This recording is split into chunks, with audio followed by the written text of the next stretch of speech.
Hi, this is Mark from LongIslandWatch.com, and today's gonna be a little bit of a fun video. I have three watches for you, and these are the watches that I would pick if I was facing the apocalypse, the end of the world, or you turn on the news and it's kind of what it feels like is happening out there. So I was thinking, what watches would be appropriate for this expedition we are going to be going on? So I have them for you today. I picked, I picked an automatic. I picked a quartz, and of course, I picked a solar, right? So all really cool. I know one of them has been featured before on the channel. The other two very rarely make an appearance, so I dug them out of my collection, made sure they were running, which they are, and we'll check them out now. So today's video, as I said, I'm going to feature three watches I would take with me to end of days, the apocalypse, end of time. Video is in fun. I'm not making light of any situation. Every time I turn on the TV, it's so darn depressing. I figure maybe you guys could use something that maybe put a smile on your faces. So the first watch that I would take with me would be my Sinn U1, which it made an appearance recently on the channel. Why? It's a monster. It's a behemoth. It represents everything to me that says, I am strong. I will be around forever. Excuse me. The Sinn U1 is made of submarine steel. It weighs a brick. The strap is gorgeous. I have another Sinn 757 UTC chrono that I actually have on the full tegimented bracelet. Very choice. But this guy is not. This is on the OEM rubber. You can see it's got the markings on it and a nice beautiful flip-lock buckle. It does have a diver's deployant in case I need to go fishing or something, which I hope I don't have to on my expedition because I'm not good at that stuff. But let's check it out. Perfect German engineering. Beautiful 60-click bezel. Virtually no backplay at all. Lume. Nice deep etchings. Again, so this is tegimented steel, so it will not take a scratch no matter what you do. Well, it will eventually, right? But it's pretty much scratch resistant. The crystal is sapphire, AR, coating on the underside. Again, scratch resistant. Has those really cool, what I call the Minecraft hands. Easy to read, great luminosity. I guess I'll just do a lume check on all of them when we're done. And you can see on the back, it is 1,000 meters of water resistance. It is German U-boat submarine steel, and it is seawater resistant. Beautiful screwed down crown. Just a behemoth of a watch.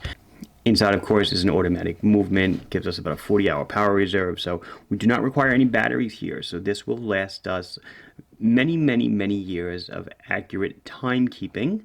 So we won't have to worry about battery changes because maybe in the future we won't be able to change the battery in a wristwatch. But again, this is vote number one. I guess I'm not doing full reviews. If you want the size on this guy, she is, or he. I know the he's or she's 40. Whoops. Let's see on the bezel. 43.5 or so. So, nice beefy watch and about 15 thick. Love wearing it.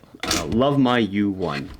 A very high recommend watch. Okay, so number two is a watch that will, for me, convey a ton of information if there's no source to get my information from. This is a Yes watch. I believe this is a Cosmos. Yes, it is a Yes Cosmo watch. Not Cosmopolitan or Cosmo Kramer. It is a Yes Cosmo watch. If you're not familiar with Yes, they portray a ton of information on the display, but graphically, and that's really cool. The only problem is it's battery operated. So in a couple of years, I'd have to change the battery, and if there's no one to change the battery for me, or there's no batteries available, I am SOL. But let's just check out how to look at the watch, and it certainly is odd and eye-catching. The sun has this silver hand. This is a 24-hour hand. You can set it to whatever time you want. It rotates once per day.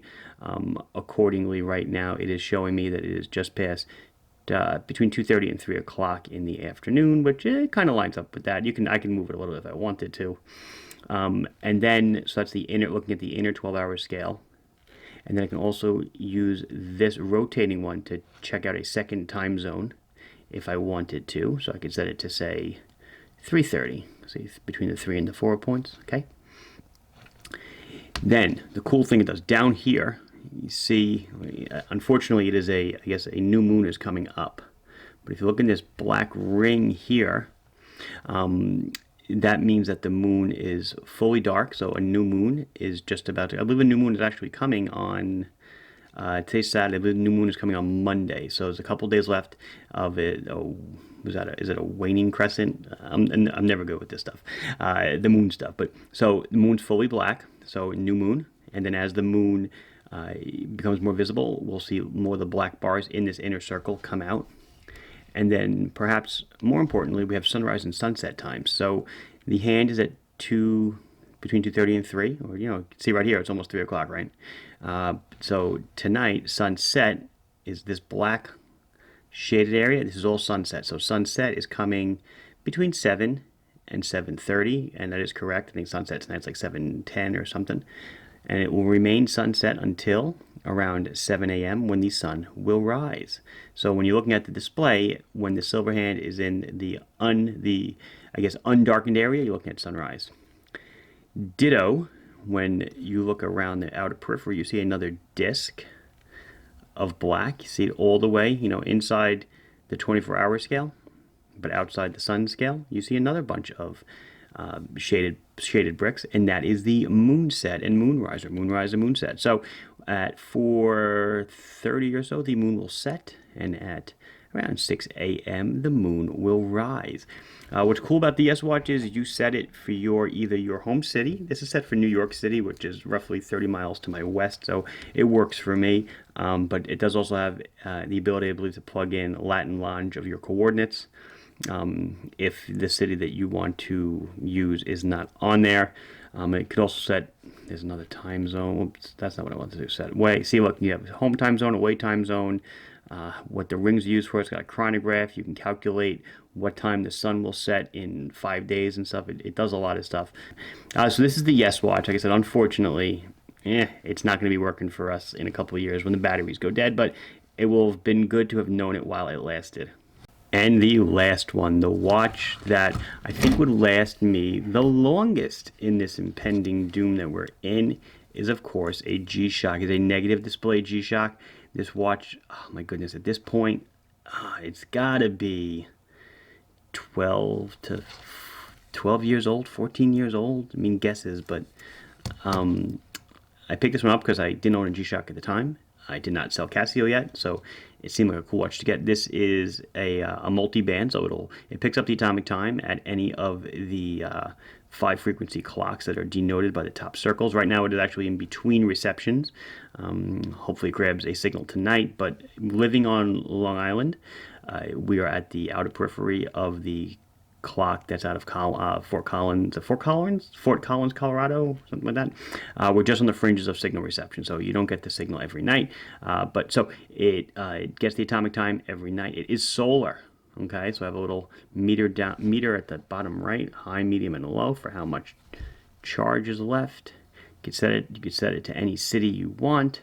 Like I said, it covers the 5 clocks, and if you find yourself like on Easter Island, west of South America, you just rely on quartz accuracy and it will be great. And because it is solar, right, no battery changes, this thing should last you decades, maybe until you are gone as well.